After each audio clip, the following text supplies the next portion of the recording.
Hello students, welcome in Gangotri Devi inter college Sikandarpur. मैं Aslam Ali, class 12th subject biology की आज से ऑनलाइन क्लासेस शुरू कर रहा हूँ।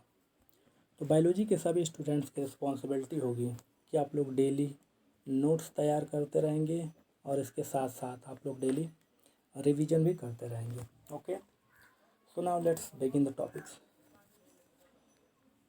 इस सब्जेक्ट का जो चैप्टर है जिसका नाम है जीवों में जनन, यानी कि पृथ्वी पर सभी प्रकार के जीव, चाहे कोशिकीय जीव हो या बहुकोशिकीय जीव हो, उन सभी प्रकार के जीवों में पाए जाने वाले जनन की विधियों के बारे में इस चैप्टर के अंतर्गत अध्ययन करना है।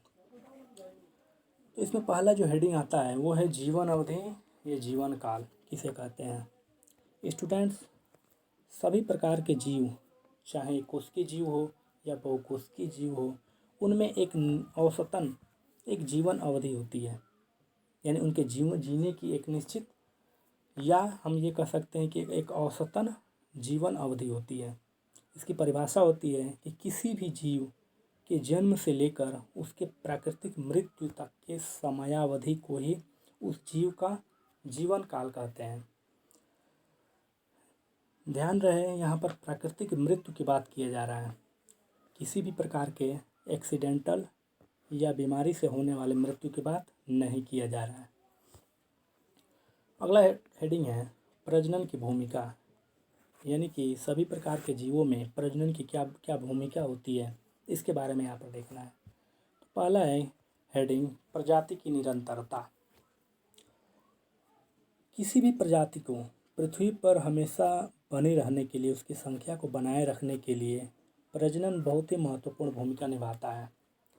क्योंकि अगर प्रजनन की क्रिया अगर न हो तो उस जीव की पृथ्वी से हमेशा हमेशा के लिए विलुप्तीकरण हो सकता है।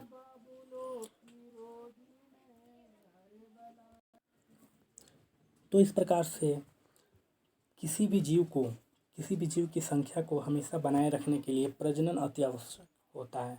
दूसरा है जैव विकास। जो प्रजनन के प्रकार में जो आगे हेडिंग आएगा लैंगिक जनन। लैंगिक जनन जो होता है वो जैव विकास का एक मुख्य आधार होता है। क्यों होता है? क्योंकि लैंगिक जनन के बाद हमेशा चांस होता है कि उसके आने वाले नए पीढ़ियों में किसी भी प्रकार के परिवर्तन की संभावना होती है।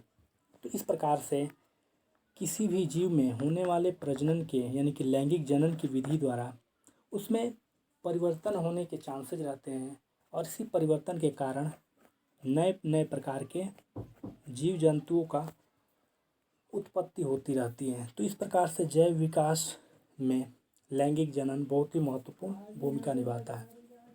अगला हेडिंग है पारिस्थितिक संतुलन। इसका मतलब होता है कि पृथ्वी पर जो भी जीव जंतु पाए जाते हैं उनको ठीक मौत से पहले, यानी उनकी संख्या नष्ट होने से पहले वो प्रजनन विधि द्वारा अपने नए संतान को जन्म दे देते हैं, और इस प्रकार से उनकी संख्या पृथ्वी पर हमेशा बनी रहती है। तो पारिस्थितिक संतुलन जो है वो प्रजाति की निरंतरता से ही संबंधित है। अगला है हेडिंग खाद्य सुरक्षा। खाद्य सुरक्षा, यहाँ पर बात किया जा रहा है पृथ्वी पर पाए जाने वाले उन जीवों के जो कि उत्पादक, यानी कि प्रोड्यूसर के तौर पर जो एक्ट करते हैं, यानी कि हरे पादप की बात किया जा रहा है, और उन जीवों की, यानी कि जो मांसाहारी जीवों के द्वारा उनका उपयोग किया जाता है, उनको खाया जाता है। तो इस प्रकार से विभिन्न प्रकार के जीव जंतु ऐसे भी होते हैं जो कि दूसरे जीव जंतुओं के लिए खाद्य प्रबंधन का भी एक तरह से उपयोग होते हैं, यानी कि उन्हें एक तरह से वो, जैसे कि उदाहरण के लिए देखें तो हरे पेड़ पौधे क्या होते हैं? एक प्रकार के स्वपोषी जीव होते हैं जो परपोषी जीवों को भोजन प्रदान कराते हैं। तो इस प्रकार से प्रजनन की क्रिया द्वारा उत्पादक जीवों, चाहे पेड़ पौधे हो या अन्य प्रकार के स्वपोषी जीव हो, या निम्न श्रेणी के ऐसे जंतुएं जिनका भोजन उच्च श्रेणी के जंतुएं करते हैं, उनमें प्रजनन की विधि द्वारा उनकी संख्या बनी रहती है, जिसके कारण वो दूसरे जीवों के भोजन बनते हैं। अगला हेडिंग है प्रजनन के प्रकार। प्रजनन अगर देखा जाए तो मुख्यतः दो प्रकार का होता है, अलैंगिक जनन, दूसरा है लैंगिक जनन। अलैंगिक जनन अर्थात अगर शॉर्टकट में देखें तो इस प्रकार के जीव ऐसे जनन जिसमें केवल एकल जीव यानी कि सिंगल जीव पार्टिसिपेट होता है, भाग लेता है। केवल एक ही प्रकार के जीव जब किसी भी प्रकार के जनन में जब भाग लेता है तो उस प्रकार के जनन की विधि को अलैंगिक जनन कहते हैं। इस प्रकार के जीवों में जो नया संतान जो उत्पन्न होता है वो बिल्कुल